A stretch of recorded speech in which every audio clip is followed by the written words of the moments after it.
चलती हुई जिंदगी की रफ्तार पर कोरोना ने ब्रेक लगा दिया है। भविष्य अनिश्चित सा है।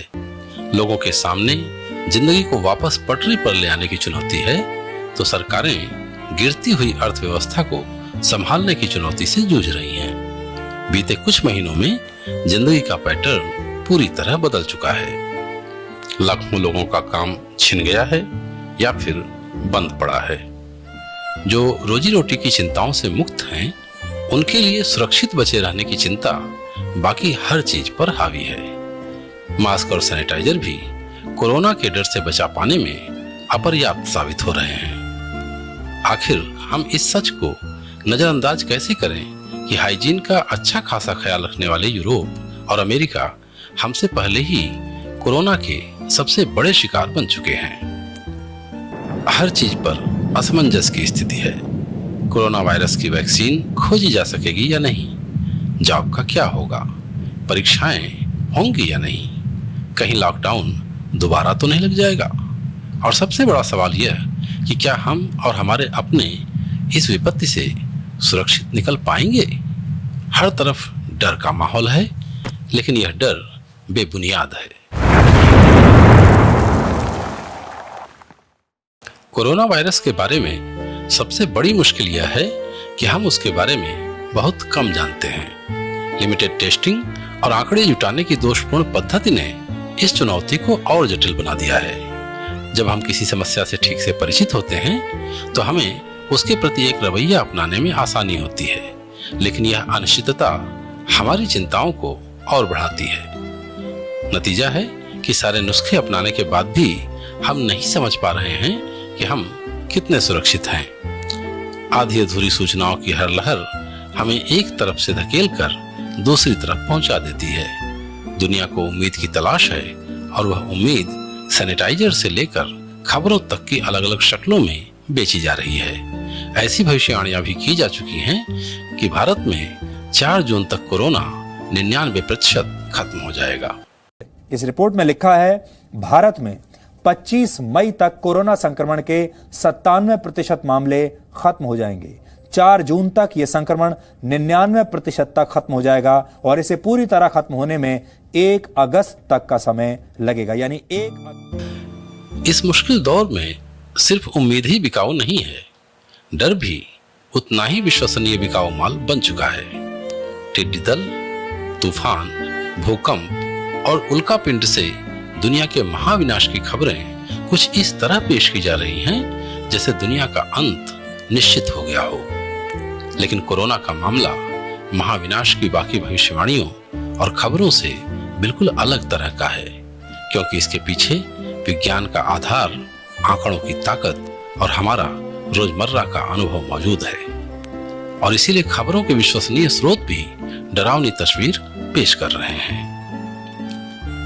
इस रिपोर्ट को तैयार किए जाने तक दुनिया भर में कोरोना से संक्रमित मामलों की ज्ञात संख्या 1 करोड़ और मरने वालों की संख्या 5 लाख को पार कर गई है। वहीं भारत में संक्रमित लोगों की ज्ञात संख्या 6 लाख और मरने वालों की संख्या 17,000 को पार कर चुकी है। संक्रमित लोगों की वास्तविक संख्या निश्चित रूप से और ज्यादा है। हेल्थ केयर सिस्टम चरमरा चुका है और बड़ी तेजी से खुद डॉक्टर ही मरीज बनते जा रहे हैं। संक्रमण से सबसे ज्यादा प्रभावित देशों की सूची में भारत बहुत तेजी से तरक्की करते हुए चौथे पायदान पर आ चुका है। हर रोज पुराने रिकॉर्ड टूटते जा रहे हैं। ऐसा लगता है कि महामारी का सबसे भयानक कहर अभी आने वाला है। मीडिया में आजकल जो कुछ भी हो रहा है, उसे आंकड़ों की बमबारी का नाम दिया जा सकता है। हम रोज रोज सिर्फ आंकड़े देख रहे हैं, और ये आंकड़े हमें कुछ और सोचने समझने में अक्षम बना सकते हैं। हम इन विराट आंकड़ों के आगे हार मान लेते हैं, बिना यह ध्यान दिए कि आधा सच झूठ के बराबर होता है और अधूरे आंकड़े आपको आधा सच ही दिखाते हैं। अगर फरवरी 2020 से कोरोना संक्रमण की शुरुआत माने, तो इसने जून तक इन 5 महीनों में लगभग 5 लाख जानें ली हैं। यानी हर महीने 1 लाख मौतें कोरोना से हुई हैं। यही वह गिनती है जिसे बढ़ते क्रम में रोज रोज बताते हुए लगातार लोगों को डराया गया है। ऐसा भ्रम पैदा होने लगा है जैसे लोग सिर्फ कोरोना से मर रहे हैं। कोरोना की हैसियत को ठीक से समझने के लिए जरूरी है कि उसे जिंदगी और मौत की पूरी तस्वीर के बीच रखकर देखा जाए। पिछले 65 सालों में जनसंख्या बढ़ने के बावजूद दुनिया में मौतों का आंकड़ा बहुत नहीं बदला है और पिछले 30 सालों के दौरान यह हमेशा 5 से 6 करोड़ के बीच ही रहा है। हाल के वर्षों में हर साल लगभग 5 करोड़ 60 लाख लोगों की मौत हुई है, यानी औसतन दुनिया भर में हर महीने 47 लाख लोगों की मौत हो जाती है।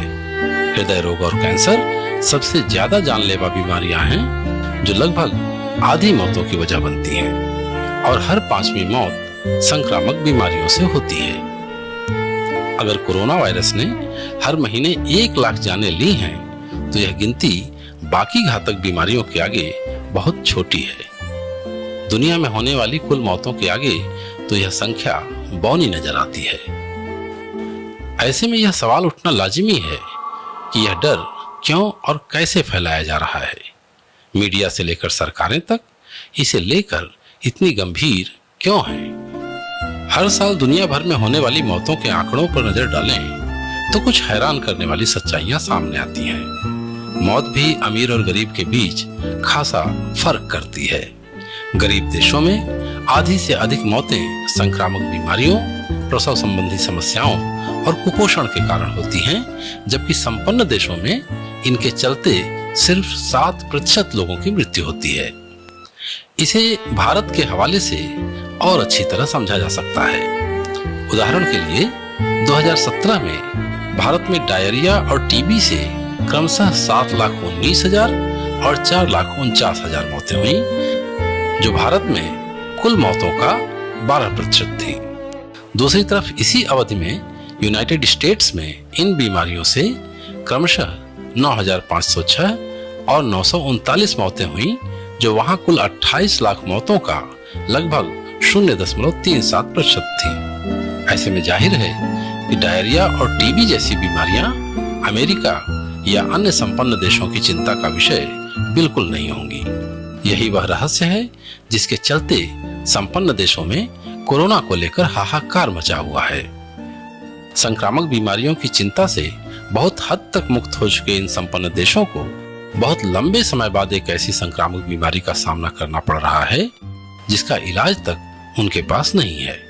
लेकिन भारत और दूसरे तमाम गरीब देश जो अन्य घातक संक्रामक बीमारियों का घर हैं, वे असल में संपन्न देशों की चिंताओं का बोझ उठा रहे हैं। धीरे धीरे यह भी दिखने लगा है कि खुद भारत में भी कोरोना को लेकर अमीरों और गरीबों की चिंताओं में फर्क है। गरीबों के लिए उनकी रोजी रोटी का छिन जाना कोरोना से कम घातक नहीं रहा है। कोरोना के डर को समझने के लिए टीबी पर ध्यान देना हमारे लिए विशेष रूप से उपयोगी है। यह भी संक्रामक बीमारी है और इसका संक्रमण कोरोना से भी तेज होता है। विश्व स्वास्थ्य संगठन की वेबसाइट बताती है कि टीबी हवा के जरिए एक व्यक्ति से दूसरे व्यक्ति तक फैलता है। जब फेफड़ों की टीबी से ग्रस्त व्यक्ति खांसते, छींकते या थूकते हैं तो वे टीबी के कीटाणुओं को हवा में फैला देते हैं। संक्रमित होने के लिए व्यक्ति को इन कीटाणुओं में से सिर्फ कुछ को सांसों में खींचने की जरूरत होती है। वेबसाइट यह भी जानकारी देती है कि दुनिया की 1/4 यानी लगभग 2 अरब लोग लेटेंट टीबी के शिकार हैं और कभी भी बीमार पड़ सकते हैं। हर साल दुनिया भर में 1 करोड़ लोग टीबी से संक्रमित होते हैं और 15 लाख लोगों की मौत टीबी से होती है। भारत टीबी से प्रभावित देशों की सूची में सबसे ऊपर बना हुआ है। विश्व स्वास्थ्य संगठन के मुताबिक टीबी का एक मरीज हर साल 5 से 15 लोगों को संक्रमित कर सकता है, जबकि कोरोना से ग्रस्त एक मरीज बीमारी के 2-3 हफ्तों के बीच औसतन 2.5 लोगों को संक्रमित करता है। कोरोना संक्रमण से मृत्यु की दर बहुत विवाद का विषय बना हुआ है। अगर कुछ देशों पर मृत्यु के आंकड़े छिपाने के आरोप लगे हैं, तो वहीं खुद विश्व स्वास्थ्य संगठन पर खतरे को बढ़ा चढ़ाकर पेश करने के गंभीर आरोप भी लगे हैं। मार्च के आरंभ में विश्व स्वास्थ्य संगठन ने कोरोना संक्रमण से 3.4% मृत्यु दर का अनुमान जताया, जबकि अप्रैल में अमेरिका के केंद्रीय संस्थान centre for disease control and prevention ने ज्यादा आंकड़ों के साथ फिर से गणना करते हुए मृत्यु दर 0.26% बताई। ध्यान रखने की बात यह है कि टेस्ट की संख्या जितनी अधिक होगी उतने ही अधिक संक्रमितों का पता चल सकेगा और बदले में मृत्यु दर और घट जाएगी।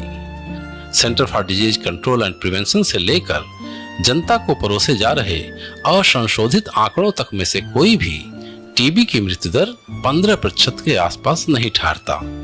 यानी कोरोना के मुकाबले टीबी से मरने की संभावनाएं कई गुना अधिक हैं।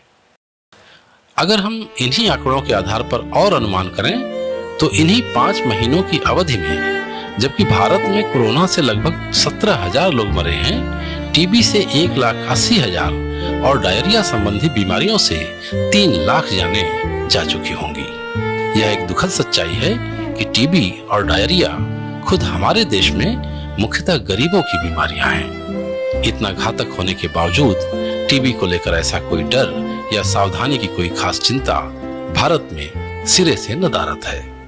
इसकी 2 ही वजह हो सकती हैं, या तो लोग टीबी के खतरे से नावाकिफ हैं या उन्हें कोरोना का खतरा ज्यादा बढ़ा चढ़ाकर दिखाया जा रहा है। या अगर ये दोनों ही बातें सच हैं तो फिर ये लोगों को अंधेरे में रखकर डराने की साजिश के अलावा और कुछ नहीं है। सोचने की बात यह है कि इस साजिश में किसका क्या फायदा हो सकता है।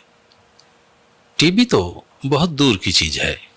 लोगों के लिए यह बात कल्पना से भी परे है कि साधारण मौसमी फ्लू या जुकाम कितना घातक होता है। क्योंकि इसे गंभीर समस्या नहीं माना जाता, इसीलिए इसके ज्यादातर मामले रिपोर्ट भी नहीं किए जाते। विश्व स्वास्थ्य संगठन के अनुमान के मुताबिक लगभग 1 अरब लोग हर वर्ष फ्लू से संक्रमित होते हैं, जिनमें 30 से 50 लाख लोग गंभीर रूप से बीमार पड़ते हैं और इससे 2,90,000 से लेकर 6.5 लाख के आसपास मौतें हर साल होती हैं। अगर आपको रात दिन सिर्फ और सिर्फ जुकाम से होने वाली मौतों के बारे में ही बताया जाए तो 3 से 6 लाख का आंकड़ा कम दहशत पैदा करने वाला नहीं होगा। जुकाम से कोरोना की तुलना अजीब लगती है, लेकिन हैरानी की बात यह है कि दोनों में इतनी ज्यादा समानताएं हैं कि बहुत से लोग कोरोना को भी फ्लू का ही एक रूप मानते हैं। दोनों का संक्रमण एक ही तरह ड्रॉपलेट्स के जरिए होता है। बुखार, खांसी, शरीर दर्द और नाक का बहना दोनों के साझे लक्षण हैं। दोनों से बचाव के उपाय एक से हैं और दोनों के खतरे भी लगभग एक से हैं। दोनों का फर्क तकनीकी किस्म का है, जहां कई तरह के वायरस फ्लू के लिए जिम्मेदार हैं और डोमिनेंट सीजनल वायरस के मुताबिक हर साल उसकी वैक्सीन लगवानी पड़ती है। वहीं कोरोना के लिए एक ही वायरस जिम्मेदार है और अब तक इसकी वैक्सीन भी नहीं बनी है। दोनों बीमारियों की इंक्यूबेशन पीरियड में भी अंतर देखा गया है। पहले से ही किसी गंभीर रोग से जूझ रहे मरीजों, गर्भवती महिलाओं और बुजुर्गों को दोनों ही बीमारियों से अधिक खतरा है। कोरोना या फ्लू और उस जैसी बहुत सी बीमारियां खुद अपने आप में मौत का कारण नहीं होती, लेकिन यह पहले से ही मौत की कगार पर खड़े इंसानों के लिए आखिरी निर्णायक धक्का साबित होती हैं। डॉक्टरों और वैज्ञानिकों के बीच यह आम धारणा है कि कोरोना फ्लू की अधिकांश किस्मों के मुकाबले ज्यादा खतरनाक है, लेकिन यह ध्यान रखने की बात है कि अपने आरंभिक दौर में इन्फ्लुएंजा इससे कहीं अधिक घातक हुआ करता था। इन्फ्लुएंजा की एक श्रेणी H1N1 या स्पेनिश फ्लू ने 1918-19 के बीच 5 करोड़ लोगों को खत्म कर दिया था। इसी श्रेणी का एक अन्य वायरस हाल के दिनों में स्वाइन फ्लू के रूप में उभरा था। एक अंग्रेजी दैनिक में प्रकाशित खबर के अनुसार भारत में कोरोना से होने वाली मृत्यु की दर फ्लू से बस जरा सा अधिक है। इम्यून सिस्टम ठीक ठाक हो तो दोनों ही खुद ब खुद ठीक हो जाने वाली बीमारियां हैं। खुद विश्व स्वास्थ्य संगठन के मुताबिक कोरोना से संक्रमित 80% लोगों को किसी हॉस्पिटल ट्रीटमेंट की जरूरत नहीं पड़ती। सिर्फ 5% मामले ही अधिक गंभीर की श्रेणी में आते हैं। टेस्टिंग की मात्रा बढ़ने के साथ साथ ऐसे एसिम्प्टोमेटिक मरीज अधिकाधिक संख्या में सामने आ रहे हैं, जिनमें बीमारी के कोई लक्षण ही दिखाई नहीं दे रहे। ऐसे मरीजों को बीमारी से कोई खतरा भी नहीं है। कोरोना से कई गुना घातक और व्यापक टीबी और डायरिया जैसी बीमारियों के प्रति लोगों की लापरवाही और जुकाम से मिलती जुलती एक बीमारी से इस कदर डर बहुत गंभीर समस्याओं की ओर इशारा करता है। यह बताता है कि लोग अपनी ही कीमती जिंदगी को लेकर किस कदर लापरवाह हैं। यह मीडिया की ताकत और उसकी भूमिका के बारे में भी बताता है। डर इंसान को बीमार कर सकता है और मार भी सकता है, लेकिन इसके अलावा डर इंसानों से बहुत कुछ कराता है। पैनिक शॉपिंग जैसे उदाहरण बताते हैं कि डरा हुआ इंसान अच्छा खरीदार हो सकता है। वह महंगे दामों पर जरूरत से ज्यादा सामान खरीद सकता है। डर इंसानों को स्वार्थी और असामाजिक बनाता है और डर उनकी आजादी को छीनने का आसान बहाना भी बन सकता है। कोरोना ने खुद से लोगों को नहीं डराया है। यह डर तमाम घोषणाओं और आंकड़ों के जरिए लोगों के मन में भरा गया है। कोरोना का डर एक मानव रचित त्रासदी है।